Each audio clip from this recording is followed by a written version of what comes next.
मुकेश सहनी कहे हैं कि बिहार के युवाओं को पीएम मोदी जी मूर्ख समझे क्या? अरे कौन है मुकेश सहनी? मुकेश सहनी को नहीं जानते आप? अरे वही है ना जिन्होंने एक भी मलाह को टिकट नहीं दिया, वही है ना जिसने निषाद समाज को ठगने का काम किया, वही है ना जिन्होंने समय पड़ने पर इधर से उधर करते रहते हैं, वही है ना।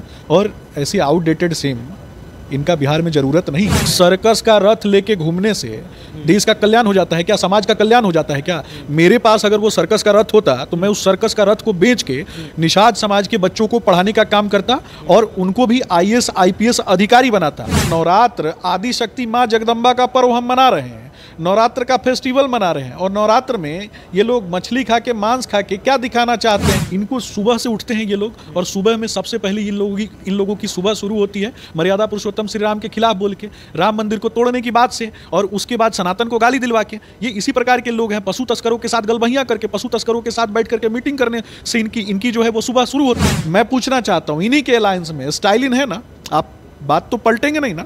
स्टालिन है, उसने कहा ना कि सनातन डेंगू है, मलेरिया है, एड्स है, यानी हिंदुत्व जो है वो डेंगू मलेरिया एड्स है उनके नज़र में। देखिए, लोकसभा चुनाव को लेकर के प्रचार सभी पार्टी जो है कर रहे हैं। उसे बता दें कि मुकेश सहनी महागठबंधन में गए हैं और एयरपोर्ट पर जाते समय उन्होंने कहा कि प्रधानमंत्री जो है वो बिहार के युवाओं को मूर्ख समझे हैं क्या? अभी हमारे साथ सुमित शशांक जी हैं, बीजेपी प्रवक्ता है, बात करेंगे। मुकेश सहनी कहे हैं कि बिहार के युवाओं को पीएम मोदी जी मूर्ख समझे हैं क्या? अरे कौन है मुकेश सहनी? मुकेश सहनी को नहीं जानते आप? अरे वही है ना जिन्होंने एक भी मलाह को टिकट नहीं दिया, वही है ना जिसने निषाद समाज को ठगने का काम किया, वही है ना जिन्होंने समय पड़ने पर इधर से उधर करते रहते हैं, वही है ना। और ऐसी आउटडेटेड सेम इनका बिहार में ज़रूरत नहीं है। भारतीय जनता पार्टी के नेतृत्व में, जिस प्रकार से आदरणीय प्रधानमंत्री जी के नेतृत्व में देश आगे बढ़ रहा है, सर्व समाज के लिए कल्याणमयी योजनाओं के माध्यम से आदरणीय प्रधानमंत्री नरेंद्र मोदी जी जिस प्रकार से काम कर रहे हैं, आपने देखा नहीं क्या कि मल्लाह समाज के लिए और निषाद समाज के लिए किस प्रकार से किसानों के श्रेणी में लाने का काम उन्होंने किया। अरे मल्लाह समाज के लिए मुकेश सहनी कर रहे हैं, आरक्षण की मांग कर रहे हैं, आप लोग आरक्षण नहीं दे रहे हैं। अरे देखिए, ये इस प्रकार से कहीं ना कहीं समाज को दिग्भ्रमित करने वाले लोग हैं। कैसे भ्रमित कर रहे हैं? सर्कस का रथ लेके घूमने से देश का कल्याण हो जाता है क्या? समाज का कल्याण हो जाता है क्या?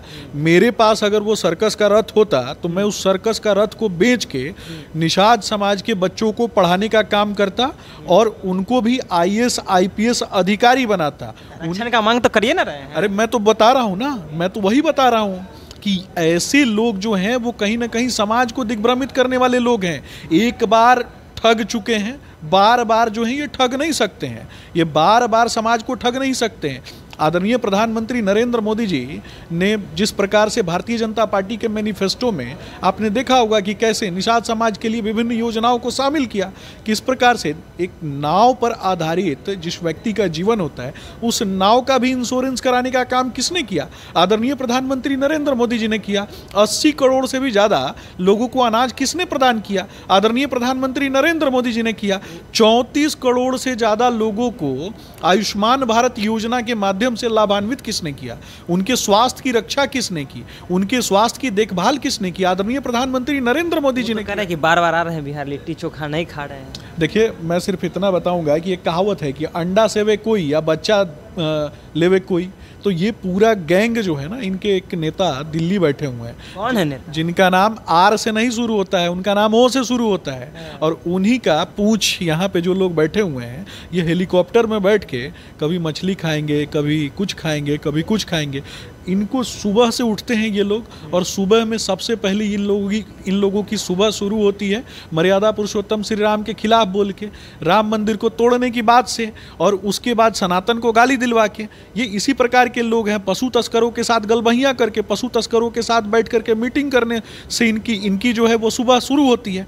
और लगातार इनका एक एजेंडा है सनातन को गाली देना, हिंदुओं को अपमानित करना, और कहीं ना कहीं सनातनी है। आप कैसे बात कर रहे हैं? ये तो उनको मानना चाहिए ना, ये तो उनको मानना चाहिए। मैं तो पूछना चाहूंगा कि चंद्रशेखर जिस दिन रामचरितमानस को पोटेशियम साइनाइड बता रहे थे, गए थे क्या पूछने के लिए? कभी गए थे? अगर एक फोटो बता दे, एक वीडियो बता दे, एक बयान बता दे, मैं पूछना चाहता हूं। आप तो पूछ लीजिएगा क्योंकि आप पत्रकार हैं, लेकिन ऐसे लोग ऐसे लोगों ने किसके लिए काम किया? ऐसे लोगों ने स्पष्ट रूप से इटली मूल के गोरे लोगों का कहीं ना कहीं एजेंट बनने का कर रहे हैं कि हमारे घर में नवरात्रा होता है। नवरात्र तो किसके घर में नहीं होता है? सनातनी है ना। मैं तो वही पूछ रहा हूँ ना। नवरात्र आदि शक्ति माँ जगदम्बा का पर्व हम मना रहे हैं, नवरात्र का फेस्टिवल मना रहे हैं, और नवरात्र में ये लोग मछली खा के, मांस खा के क्या दिखाना चाहते हैं कि हमसे हमारी चैती छठ पूजा है। और पहले पूरा सुनिएगा, चैती छठ पूजा है, और चैती छठ जब हमारे देश की माताएं बहनें जब मनाती हैं, बिहार का प्रत्येक युवा मनाता है, उसी समय में ये मांस मछली खा के क्या दिखाना चाहते हैं? ये तो कहीं ना कहीं हमारे धर्म को हमसे छीनना चाहते हैं। हमारे सही से पढ़े नहीं, डेट दिया हुआ था उसमें। मैं आपको बता रहा हूँ, ये चिढ़ाने का काम करते हैं। चिढ़ाने का? ये पूरा बिहार बहुत अच्छे से जानता है कि ये लोग चिढ़ाने का काम करते हैं। क्यों नहीं गए थे जाकर के? इन्हीं के अलायंस में एक व्यक्ति है ना जिन्होंने माँ काली के विषय में अपशब्द कहा था। क्यों नहीं गए थे पूछने के लिए? मुंह से एक लफ्ज नहीं निकला होगा, एक बयान नहीं निकला होगा। लेकिन आज निकल करके ये नकली सनातनी बन के चले आते हैं, सनातन को सुबह से लेकर शाम तक गाली दिलवाते हैं, और वैसे ही लोगों के साथ बैठे रहते हैं, गलबैयाँ किए रहते हैं। मैं पूछना चाहता हूँ, इन्हीं के अलायंस में स्टालिन है ना, आप बात तो पलटेंगे नहीं ना। स्टालिन है, उसने कहा ना कि सनातन डेंगू है, मलेरिया है, एड्स है। यानी हिंदुत्व जो है वो डेंगू, मलेरिया, एड्स है उनके नज़र में, और इसको ख़त्म करना है उनके नज़र में। तो गलबहियाँ करने में इनको शर्म नहीं आती है क्या? थोड़ी भी लाज लज्जा है कि नहीं है? बिहार का कोई व्यक्ति, बिहार का कोई भी बेटा, बिहार की कोई भी बेटी मूर्ख नहीं है कि ऐसे लोगों को, ऐसा पूंछ रंगा के घूमने वाले लोगों को नहीं पहचाने। कभी हरा रंग का पूंछ, कभी काला रंग का पूंछ, कभी नारंगी रंग का पूंछ, अलग अलग रंग का पूंछ रंगा के घूमने से बिहार की जनता जो है ऐसे लोगों के साथ नहीं खड़ी होती है। बिहार का बेटा, बिहार की बेटी बिहार के सम्मान के लिए लड़ाई लड़ते हैं, और बिहार की अस्मिता को बचाए और बनाए रखने के लिए प्रत्येक व्यक्ति के साथ लगातार अंतिम सांस तक भारतीय जनता पार्टी का प्रत्येक कार्यकर्ता आदरणीय प्रधानमंत्री नरेंद्र मोदी जी के साथ बिहार के सम्मान की लड़ाई के लिए खड़ा रहेगा। चलिए, हर एक बीजेपी के कार्यकर्ता बिहार के सम्मान के लिए नरेंद्र मोदी जी के साथ खड़ा है। हमारे साथ सुषमा शशांक जी थे, इन्होंने अपनी प्रतिक्रिया जो है, अपनी बातों जो है वो रखा। फिलहाल आपकी क्या प्रतिक्रिया है? अपनी प्रतिक्रिया नीचे कमेंट बॉक्स में रखेगा। आप देख रहे थे सच टॉक्स, मेरा नाम ऋषि।